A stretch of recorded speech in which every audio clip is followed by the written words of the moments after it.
জয় গুরু বন্দে পুরুষোত্তমম।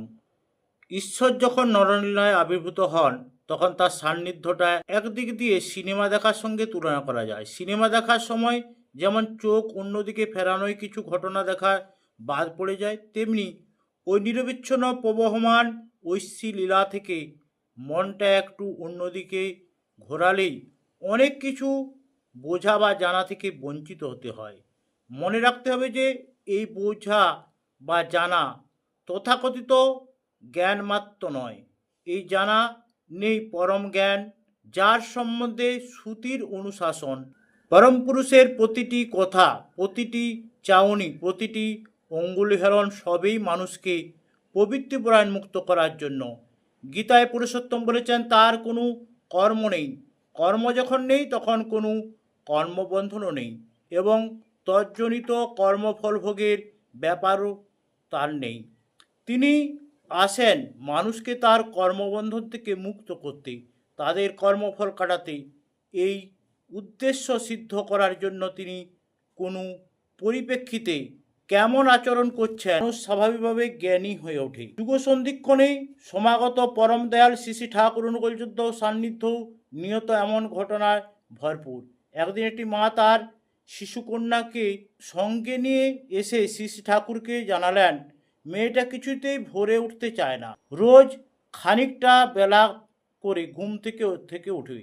শ্রী শ্রী ঠাকুর শুনলেন, ওই কন্যাটির মুখের দিকে তাকিয়ে মধুর হাসলেন, তারপর বললেন, রোজ ভোরে তুমি সূর্যকে উঠতে দেখবে, সূর্য যেন তোমাকে উঠতে না দেখে। কোনো উপদেশ নয়, বেশি কথাও নয়, এই ছোট্ট কয়েকটি শব্দের মধ্যে কি জাদু ছিল তাই ওই বাচ্চা মেয়েটি জানে। কথা কয়টি তার মাথায় ধরে গেল এবং পরের দিন থেকে ভোরে ওঠা তার রপ্ত হয়ে গেল। অনেক বোঝানো বকাঝকাতেও যে কাজ হয়নি, অতি সামান্য কয়েকটি শব্দ প্রয়োগের মধ্য দিয়ে তা হয়ে গেল। বর্তমান বিংশ শতকের 60-এর দশকে পৃথিবী আণবিক বোমায় ভয়ে কম্পমান হয়ে উঠেছে। সেই সময় আমেরিকান সংগ্রহভাতা মিস্টার রে আচার হাউজারম্যান কিছুদিনের জন্য স্বদেশে এবং ইউরোপে ঘুরে আবার আশ্রমে ফিরে এসেছেন। এই ভ্রমণকালেই অনেক লোকের সঙ্গে তার ঠাকুরের প্রসঙ্গে আলাপ আলোচনা হয়, অনেকে তার কাছ থেকে সৎনামে দীক্ষাও গ্রহণ করেন। হাউজারম্যানদা দেওঘর আসার পর সুইজারল্যান্ড এক ভদ্রলোকের একখানি চিঠি আসে। তিনি নতুন দীক্ষা নিয়েছেন এবং শ্রী শ্রী ঠাকুরকে তার গুরু এবং পথ প্রদর্শক বলে গ্রহণ করেছেন। ভদ্রলোক হাউজারম্যানকে লিখেছেন, এখন তো যে কোনো সময়ে যুদ্ধ বাঁধতে পারে এবং বাঁধলেই তা হবে আণবিক যুদ্ধ। আমার সম্বল একমাত্র 20 বছরের পুত্রটি, আমার স্ত্রী গোতা হয়েছেন, তুমি ঠাকুরের কাছে জেনে জানাও যে আমার ছেলেকে কোথায় রাখলে সে নিরাপদে থাকবে। হাউজারম্যানদা এই বক্তব্য ঠাকুরের কাছে নিবেদন করেন।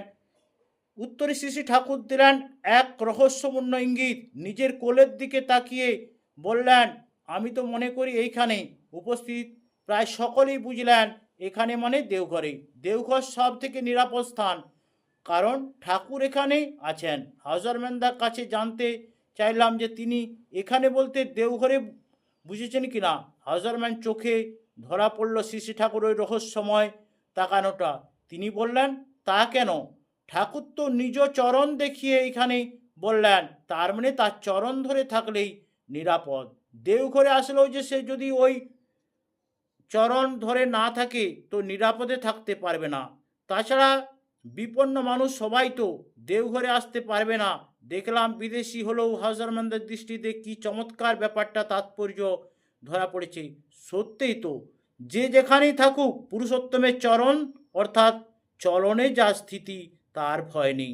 আর বিশ্ব মানবতার কাছে শ্রী শ্রী ঠাকুরের চাহিদা একই।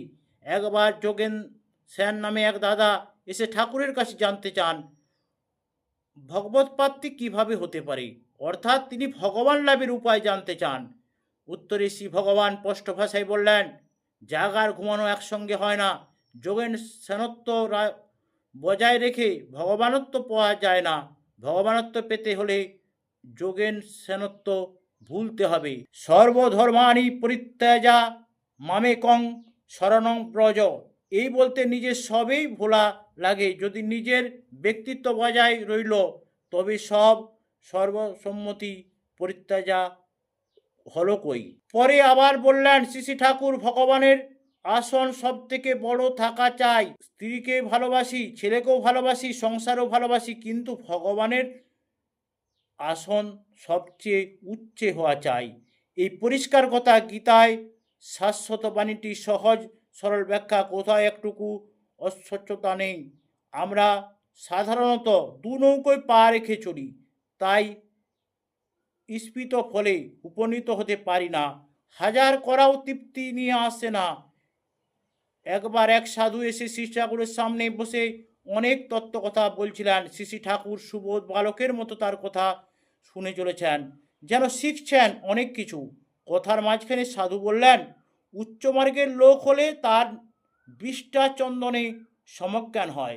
এতক্ষণে সাধু বেদান্ত, অদ্বৈত বা জ্ঞান ইত্যাদি প্রসঙ্গে বলছিলেন। ঠাকুর কিছুতেই বলেননি, কিন্তু ওই বাক্যটি শুনে গম্ভীর কণ্ঠে বললেন, বিষটাকে কি আমরা চন্দন জ্ঞানে আগে লেপন বা ললাটে ধারণ করতে পারি? শুনে সাধুটি একটু থমকালেন। তার জ্ঞানগর্ভ বাক্যে তোর প্রতিহত হলো। আমতা আমতা করে বললেন, না, ঠিক তা নয়। তার মুখে আর ভাষা জোগাচ্ছে না। তখন শ্রী ঠাকুর শান্ত স্বরে বললেন, আমরা অনেক কথা বলি যার মানে আমরা ঠিক মতো জানি না, না বুঝেও কথা বলে ফেলি। বিষ্ঠা চন্দনে সমজ্ঞান মানে বিষ্ঠাতে বিষ্ঠার বৈশিষ্ট্য এবং চন্দনে চন্দনের বৈশিষ্ট্য সম্বন্ধে সম্যক ও সমীচীন জ্ঞান, দুটোই এক করে ফেলা নয়। এরপর বস্তু ও তার বৈশিষ্ট্য নিয়ে আরও কিছু কথা বললেন শ্রী ঠাকুর। এবার সাধুর কথার খেই যেন হারিয়ে গেল। তিনি স্তম্ভভাবে প্রণাম জানিয়ে উঠে পড়লেন। এই জাতীয় ঘটনা নিয়ত ঘটছে ঠাকুর সান্নিধ্যে। লক্ষণীয় যে প্রতিটি ঘটনায় স্বীয়তে অভিনব, প্রতিটি মধ্য দিয়ে হচ্ছে মানুষের জ্ঞান চক্ষুর উন্মিলন। প্রতিটি কথাই বৃত্তি ফাঁস কাটাবার এক অনবদ্য পদ্ধতি। সেই ভগবত নরলীলা যদিও আজ লোকচক্ষুর অন্তরালে, তবু এখন যদি কেউ নিষ্ঠানন্দিত অন্তরে সেই লীলা বলির অনুধাবন করে, বেদ মন্ত্রস্তম হয় তার অমোঘ বাণীরাজি বোধের ভিতর দিয়ে অঙ্গীকৃত করে তদনুচলনে চলৎশীল হয়, তবে অবশ্যই শুধু গুরু কৃপায় সেই প্রবৃত্তি বন্ধন থেকে মুক্ত হবে। কারণ তিনি যে স্বয়ং পুরুষোত্তম। শ্রীরামকৃষ্ণদেবের ভাষায় ধরা সাপ নয়, একেবারে জাত সাপ। শ্রী ঠাকুর অনুকূলচন্দ্র একটি ছড়ায় বললেন, সবার নায়ক অসজ্জাতার অমুক সায়ক। একবার শ্রী ঠাকুর খড়ের ঘরে সমাসীন দক্ষিণাস্য ভক্তবৃন্দর সঙ্গে নানা বিষয়ে কথাবার্তা চলছে। জৈনিক সৎসঙ্গী হঠাৎ প্রশ্ন করলেন, আপনাকে তো দেখেছি, কিন্তু আপনি যাকে পরম পিতা বলেন তাকে তো আমরা দেখলাম না। অনেকেই প্রশ্নকর্তার দিকে একটি বিদ্রুপাত্মক ভঙ্গিতে তাকাচ্ছেন। পরম দয়াল শ্রী ঠাকুর দিলেন এক অতি চমৎকার ব্যঞ্জনার উত্তর। তিনি বললেন, আমি শুনেছি যিশুর কাছে একজন নাকি বলছিলেন, আপনি যাকে ফাদার বলেন তাকে তো আমরা কখনো দেখিনি, তার মানে তোমরা আমাকেও দেখনি। প্রশ্নকর্তা কি বুঝলেন তা তিনি জানেন, কিন্তু তিনি নীরব হয়ে গেলেন। বাইবেলে কাহিনী তো আছেই, যাতে কোনো রকম দ্বিধাদ্বন্দ্ব না থাকে, সেই জন্য পরে অতি স্পষ্ট ভাষায় বললেন, I am my father are one. আমি এবং আমার পিতা একই।